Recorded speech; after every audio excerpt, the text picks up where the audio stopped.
Hello everyone, welcome viewers. অনেকদিন পর আজকে আবারও চলে আসলাম এয়ারপোর্ট বিমান কোয়ার্টার খালাতো ভাই বাসায়। মানে আসলে অনেক ভালো লাগতেছে। মানে সবসময় তো উপভোগ করা না, মানে মাঝে মাঝে বিভিন্ন পরীক্ষা থাকলে মানে আসা হয়, বিভিন্ন দরকার ইমার্জেন্সি। মানে খুবই ভালো লাগতেছে, ওয়ান্ডারফুল হ্যাপি টাইম। আর আপনাদেরকে দেখাই মানে ওই পাশটা, এই যে দেখেন ওই পাশটা হচ্ছে যে বিমান এয়ারলাইন্স, বিমানবন্দর। আর সাথে আছে মানে স্টেশন, এই যে বিমান স্টেশন, বেসামরিক বিমান চলাচল স্টেশন এইদিকে আছে। সাথে এয়ারপোর্ট, এই দিকে থার্ড টার্মিনাল ওই দিকে আছে।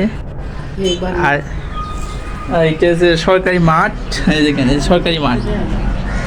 আর এটা হচ্ছে বঙ্গবন্ধু স্কুল, বর্তমানে এটাকে বলে উচ্চ বিদ্যালয় কলেজ। এই দেখেন সরকারি জায়গা, অনেক ভবন, অনেক সুন্দর জায়গা। এখানে দেখেন কুর্মিটোলা বিমানবন্দর ঢাকা।